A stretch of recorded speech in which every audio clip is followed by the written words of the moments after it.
Value है जो PGT post graduate teachers में आईएएस पीसीएस और सभी जितने भी एग्जामिनेशन मेंस के हैं ऑब्जेक्टिव में समय क्या करता है पूछता है। अभी आपको पता होगा विगत वर्षों के बाद इस वर्ष भी पीएचडी के कार्यक्रम में जो भी वैल्यू था, पीएचडी जो डॉक्टर ऑफ फिलॉसफी की तैयारी करते थे सब लोग डॉक्टर ऑफ फिलॉसफी, ठीक है। तो अगर आपको एमफिल करना है, मास्टर ऑफ फिलॉसफी करना है, पीएचडी के बाद या जो भी एक्टिविटी करना है, तो आप लोगों के लिए डेट खिसक चुका है, यानी डेट भाग चुका है। वो आपका वैल्यूएबल सितंबर कर दिया।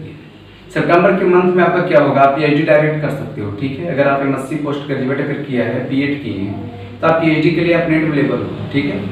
तो पीएचडी पेपर्स के लिए आपके लिए अवेलेबल। मैं उसी सब क्वेश्चंस को मैं आगे बढ़ाते हुए मैं क्वेश्चन को आगे बढ़ाता हूँ विदाउट किसी कंसेशन के साथ। देखो बड़े भाई, क्वेश्चन बहुत जबरदस्त है। मैं हेडिंग पहले ही लगा दूंगा, ठीक है। आप लोग देखेंगे क्या, मैं हेडिंग पहले ही लगा दूंगा। हेडिंग क्या है, तो आपको ये चीज का पता होना चाहिए कि आप मैथमेटिक्स अगर ब्रांच के अगर पहले स्टूडेंट हैं तो आपको एक चीज पता होना चाहिए, जिससे मैं एलिमेंट्री की बात करता हूँ। सबसे बड़ी बेनिफिट की बात है एलिमेंट्री की बात में करता हूँ। एलिमेंट्री थ्योरी आपसे अगर एलिमेंट्री नंबर्स थ्योरी,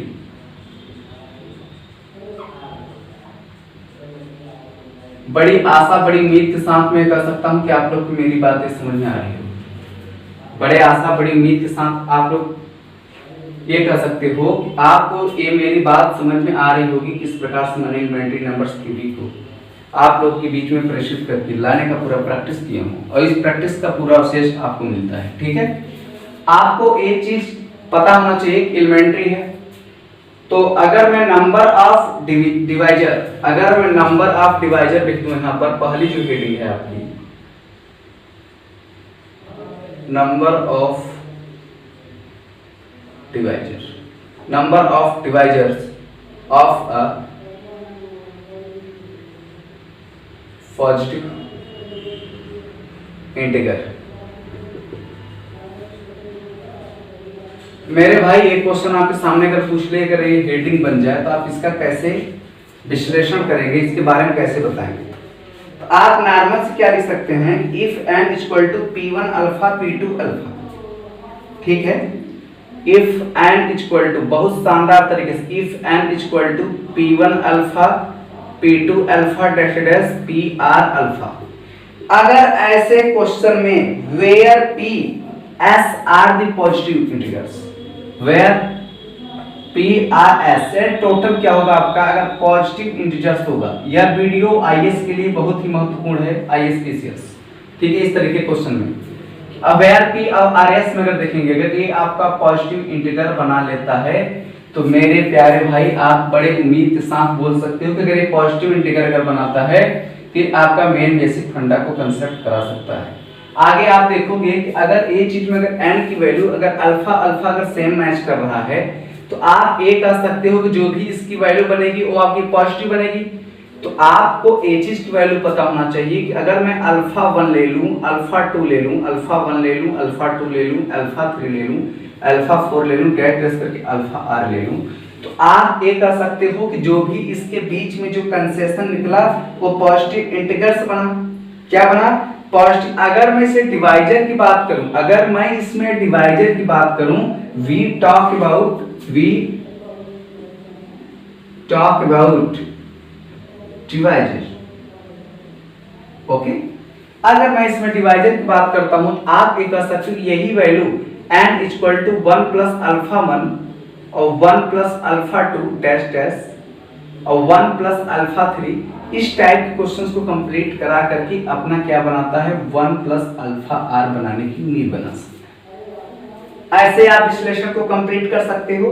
तो अगर मैं इसको each term of the product कर दूं, अगर मैं इस चीज को ईच टर्म ऑफ अगर प्रोडक्ट कर दूं तो आप बड़े उम्मीद और बड़े उत्साह के साथ ये तो भी बोल सकते हो कि अगर ईच ऑफ प्रोडक्ट में अगर मैं इसको कर दूं तो ये आपका 1 प्लस p2, ये आपका क्या बना लेगा, 1 plus p2 plus 1 plus p2 का होल स्क्वायर प्लस p3 का होल, ये पूरा टोटल जो क्यू बदलता जाएगा, टोटल p2r ऊपर जाके स्टैंड हो जाएगा। अगर टोटल इस तरीके से अगर क्वेश्चन को अगर मैं एलिमेंट्री करा दूं, टोटल टाइप्स ऑफ अगर मैं इस क्वेश्चन को एलिमेंट्री करा दूं तो आप बड़े उम्मीद और बड़े उसके साथ क्या बोल सकते हो कि A value also we get find में चला जाएगा, आल्सो वी गेट फाइंड में चला जाएगा कि इसकी वैल्यू कैसे कंसेशन करनी है, इस तरीके के क्वेश्चन में। ठीक है, तो चलिए मैं इसे इरेज करता हूं, तब आगे आपकी स्टोरी स्टार्ट होती है। बड़े ही शानदार के सभी हार गए, थक गए पूरी प्रकार से, लेकिन इस क्वेश्चन को एलिमेंट्री को बहुत सारे टीचर आपको यूट्यूब पर मिलेंगे, लेकिन बट रटंत विद्या is a no progress tool. अगर आपके पास रटंत विद्या है तो आप रट करके कोई काम आप नहीं कर पाओगे कभी भी। ठीक है, अगर रट रहे हो, आपके पास रटने की उम्मीद है तो आप कुछ नहीं कर पाओगे। This is a very topic. तो चलिए हम आगे बढ़ते हैं। ठीक है, और आपको एक चीज अगर पता होगा कि अगर आपको मैं also the sum of are distinct कर दूं, आल्सो अगर मैं लिख दूं सेकंड टाइप में, अगर मैं लिख दूं also the sum of all distinct number, distinct positive integral, तो इस प्रकार से अगर मैं इंटीग्रल्स को डिवाइजर कर दूं ऑफ n से, डिवाइजर ऑफ n से कर दूं, आप क्या बोलोगे? आप यही बोलोगे अगर आप डिवाइजर अगर आप n से कर देंगे तो भी इसकी वैल्यू आपको किस तरीके से, अगर आपको देखिए मैं बार बार बताऊंगा, तो शानदार क्वेश्चन बताऊंगा, शानदार क्वेश्चन में कोई कमियां नहीं दूंगा। अगर आपके पास टू ऑब्जेक्शंस की कमी है, अगर also the sum of distinct या पॉजिटिव इंटीग्रल डिवाइजर कर दूं तो n की वैल्यू क्या पुट ऑफ होगी? n इक्वल टू, आप शानदार तरीकों से लिख सकते हैं क्या, n इक्वल टू, आप शानदार तरीकों से लिख सकते हैं क्या, आप ऐसे लिख सकते हो कि जो आपकी n की वैल्यू है वो आपकी टोटल क्या बना लेगी। अगर 1 प्लस p2 का व्यवहार और p2 का होल स्क्वायर का व्यवहार अगर आपस में डैश करके pr अगर टोटल बना सकता है, तो ये चीज आप क्या बोल सकते हो, p1 पर डिपेंड करेगा। जब ये चीज आपका p1 पे डिपेंड करेगा तो इसी के second unit 1 plus p2 whole square plus delta p2r हो जाएगा। अरे मेरे भाई, अगर आप दोनों को आपस में अगर सम करते हो ना, अगर दोनों का अगर आपस में आप सम करते हो ना, तो अगर a आपका r1 बनाएगा तो a r2 बनाएगा, तो अब r को हम अल्फा 1 अल्फा 2 लिखने में कोई कंसेशन तो करेंगे नहीं। तो आपको एक क्वेश्चन आपको बना क्या लेगा, आप सिंपल से तरीके से क्या लिख सकते हो कि अगर आपके पास देखिए p1 अल्फा 1 प्लस 1, आपको मैं अवगत करा दूं, इस सब क्वेश्चन को आपको बहुत सटीक से देखना है। मैं आशा विश्वास करता हूं कि आपको ये चीज दिखाई दे रहा है अच्छे तरीके से। अगर ये चीज p2 अल्फा 2 प्लस 1 कर दूं और p2 माइनस 1 कर दूं, तो आप ये बोलोगे यार कि अगर प्लस 1 में अगर वहां डिसीजन था, सॉरी यहाँ माइनस रहेगा, अगर ऐसे क्वेश्चन में अगर p2 में अगर माइनस कर देगा तो ये आगे क्या बना लेगा, तो आगे आप ये बोल सकते हो आराम से pr बना लेगा, टोटल pr बना लेगा, और अल्फा 2 है अल्फा n बना लेगा, माइनस 1 अपॉन क्या हो जाएगा टोटल p2 है pn माइनस 1। इस तरीके तो नंबर में अगर कोई कंसेशन अगर करता है तो नंबर कंसेशन इसकी वैल्यू आपको देखने में बड़ी आसान तरीके से समझ में आ रहा होगा।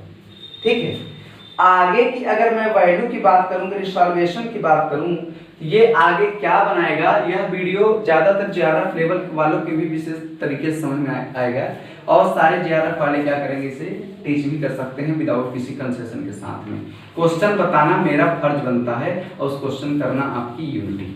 इस तरीके से क्वेश्चन मैं आपके सामने पेश करता हूं और आप इस क्वेश्चन को देख भी सकते हो, बड़े ही शानदार, बड़े ही उमंग के साथ और बड़े ही जोश के साथ। अब मेरे बड़े भाई, आप बड़े ही शानदार, बड़े ही उत्सुकता पूर्वक आप इस उत्तर का आंसर देंगे।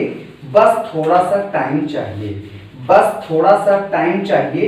अगर मैं आपको ये बता दूं, एज्यूम्ड दैट करा दूं, अगर मैं इसी नंबर्स को अगर मैं एज्यूम्ड दैट करा दूं और आपको ये पता है कि n इक्वल टू अल्फा 1 का होल स्क्वायर, अल्फा 1 के टोटल टाइप जो है आपका, अगर p1 अल्फा 1 और p2 अल्फा 2 p3 अल्फा 3, अगर ऐसी से अगर वैल्यू किसी भी तरीके से अगर बना ले तो आप ये बोल दोगे कि यार इसमें i तो मिल ही रहा है।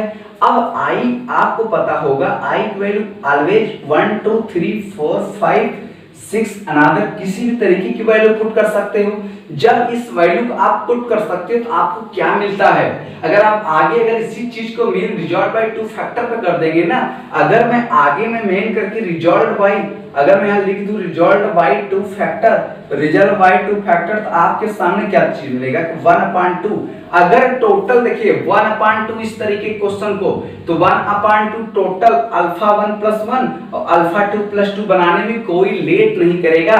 लेकिन ये चीज याद रखिएगा कि अगर ये 1 है ना, ए भी 1 बनाएगा। पूछो क्यों? क्योंकि 1/2 की यूनिट अगर देखा जाए तो ये आपका 1 बनाएगा। 1/2 के बारे में लेक्चर दे दूं, 1/2 जो होता है डायमेंशन लेस होता है, इसलिए इसका कोई डायमेंशन नहीं होती। ठीक है, नो डायमेंशन लेस, कोई डायमेंशन लेस नहीं होता ऐसे क्वेश्चन में। तो बड़े शानदार तरीके से आप क्वेश्चन को समझ रहे हैं और हमें आशा और उम्मीद है कि आपको ये बात समझ में आ ही होगी। दूसरी बात अगर आपको मैं और बता दूं स्टेप बाय स्टेप में कि अगर इसी सब क्वेश्चन में 1/2 टोटल अल्फा 1 + 1 को कंसेप्ट करा दे और अल्फा 2 + 1 को कंसेप्ट करा दे तो अल्फा r + 1 की कैपेसिटी के पार्ट 2, ऐसे सारे क्वेश्चंस को आपको करने में ज्यादा देर की वैल्यूएशन फिक्स नहीं है। यह टॉपोलॉजी के संबंधित भी कभी-कभी पूछ लेता है आपके क्वेश्चन में टॉपोलॉजी क्या है। तो आप टॉपोलॉजी वाले क्वेश्चन में अगर देखेंगे तो अल्फा 1 की वैल्यू जो होगी वो आपकी P1 r के ऊपर क्या करेगा, पूरा का पूरा कांसेप्ट आप कंज्यूम करा देगा। ऐसे क्वेश्चन को करने में आपको ज्यादातर तो टाइम लगती है नहीं और ज्यादा इसमें परेशान होने की जरूरत भी नहीं है।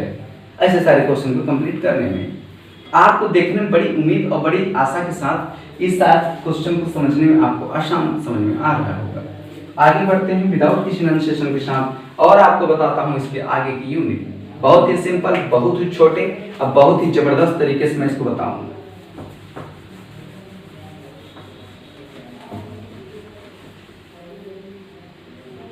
अब आपके सामने कुछ अजीबोगरीब क्वेश्चन को मैं लाने वाला हूं जो आप बात कर सकते हो कि इसकी वैल्यू क्या होगा।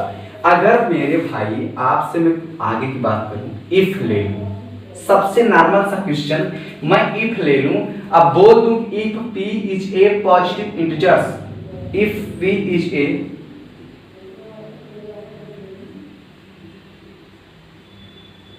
पॉजिटिव प्राइम ना, अगर if p is a positive prime अगर हो जाता है तो आपको क्या मिलता है पता है, and A B belong to Z।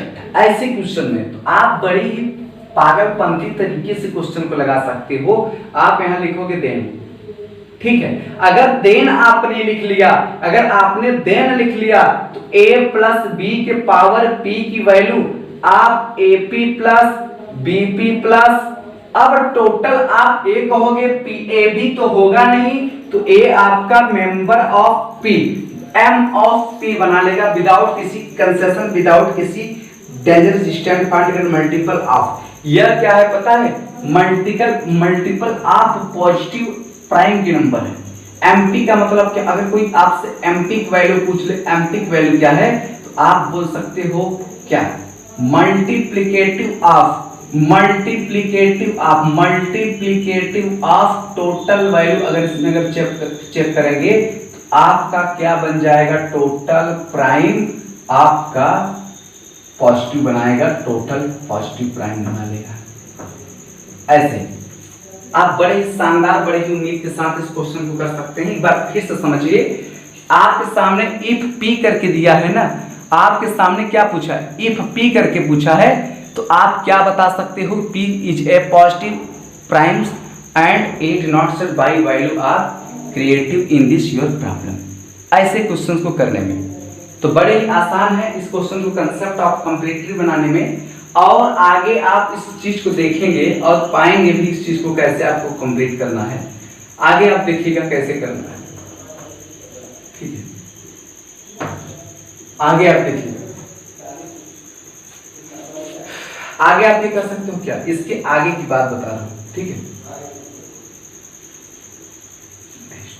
थोड़ा सा इसमें स्याही की मात्रा जो है, इंक प्रॉब्लम आई है, कोई बात नहीं, मेरे पास है, मैं इसे पुट ऑफ करके डाल देता हूँ।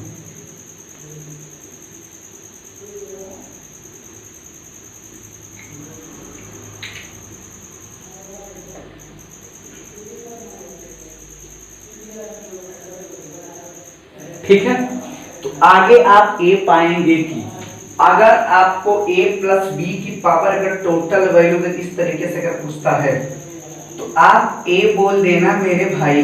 अगर आपको कभी भी किसी भी समय किसी भी विषम परिस्थिति में अगर आपसे ऐसे अगर क्वेश्चन क्या करे पूछ बैठे आपके पेपर में, आप a बता देना जो इसकी वैल्यू होगी वो बड़ी शानदार तरीके से होगी। तो आप अगर नंबर 2 में डाल दूं, अब कह दूं अगर आपको total a1 plus a2 plus a3 का अगर पावर में p पूछ लूं तो आप इसकी वैल्यू किस प्रकार से कंप्लीट करोगे? तो ए आप बोलोगे कि a1p plus a2p plus a3p ऐसे लिखेंगे। अब प्लस डेल्टा जो भी यूनिट होगा mp ma1 plus ma2 plus ma3, तो मल्टीप्लिकेटिव आप प्रोडक्ट को कंप्लीट कराने में ये क्या कर रहा है? पूरा आपका सहयोग कर रहा है। और आप इस क्वेश्चन को समझ भी सकते हो विदाउट किसी टेंशन के साथ, ऐसे सारे क्वेश्चंस को कंप्लीट कर सकते हो। अब आपसे मैं पूछ लूं, छोटा भाई बन के ही पूछ लूं, बड़ा भाई बनने की आवश्यकता नहीं है। अगर कभी कंटेंट इज एन फैक्टोरियल अगर ले लूं, अगर कभी मैं इसी चीज को कंटेंट करा के, इसी चीज को अगर मैं कंटेंट करा के एन फैक्टोरियल पे ले लूं तो इसकी वैल्यू आपके सामने किस ढंग से पेश होगी? एन अपान पी ढंग से पेश होगी। और आपको टोटल एन अपान पी स्क्वायर अगर देखेंगे स्क्वायर के नाम से पेश होगी। और आप क्या बोल सकते हो? एन अपान पी के पावर क्यूब के नाम से भी पेश होगी।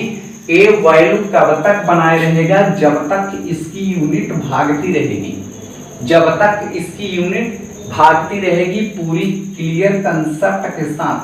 तो अगर क्वेश्चन को आप विदाउट किसी कंसेप्ट और विदाउट किसी कंज्यूम्ड के साथ अगर करना चाहते हो तो आप ए लिख सकते हो कि इसकी जो वैल्यू होगी ए बहुत ही सटीक ढंग से पेश होगी। और आप इस क्वेश्चन को कंप्लीट भी कर सकते हो विदाउट किसी नोटेशन के साथ। तो ऐसे क्वेश्चन आपके सामने देखने को मिलेंगे।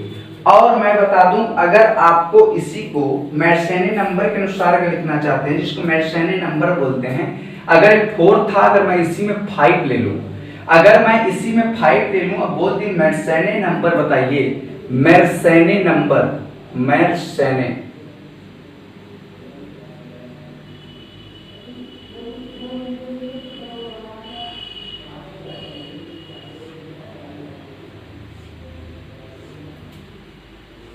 ठीक है।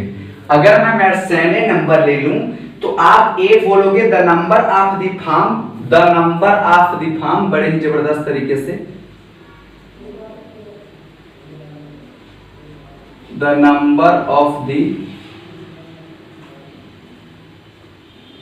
फॉर्म, इस ढंग से the number of the form mn की जो वैल्यू होगी टोटल वो आपकी 2n-1 होगी। अब मेरे सज्जन भाई आपको मैं पूरी उम्मीद के साथ बता रहा हूं कि आपको देखने में बहुत ही बढ़िया लग रहा होगा। Where n is a prime number, where क्या होगा? n is a prime number, where n is a prime number. Prime number का मतलब ये होता है अभाज्य, जैसे किसी भी तरीके का सहभागिता निभा जाए वो वैल्यू आपका प्राइम नंबर होता है, जो वैल्यू अपने से सेल्फ से कटता हो। mn की अगर वैल्यू मैं कभी बाई चांस अगर मैं mn इक्वल टू अगर आपको 2n-1 की बात करता हूं, अगर मैं mn इक्वल टू 2n-1 की बात करता हूं, तो अगर मैं इसकी वैल्यू अगर पूछ लूं तो आप ए बोलोगे कि 2 के पावर 11-1। अगर मैं कभी m11 की वैल्यू अगर आपसे फाइंड करने के लिए बोल दूं तो आप बड़े उम्मीद के साथ बोल सकते कि 2043 इसका आंसर आएगा, सॉरी 47 आएगा, इसकी वैल्यू 2047 आएगा, जो क्या होगा? डिवाइजर होगा किससे? ये किससे डिवाइजर होगा? आप बोलोगे डिवाइजर बाई 23। डिवाइजर बाई क्या है? 23 है, क्योंकि 11 के बाद जितनी भी वैल्यू है हम चेक करते हैं तो इसकी वैल्यू 23 से क्या होता है? डिवाइजर होता है। और आपको डिवाइजर्स आप 205 अगर इसमें अगर चेक करें तो आप आगे बढ़ा के तो ये तो लिख सकते हो किससे डिवाइडेड होगा? 2047 ऐसे क्वेश्चन बड़ा ही शानदार, बड़ा ही जबरदस्त क्वेश्चन है।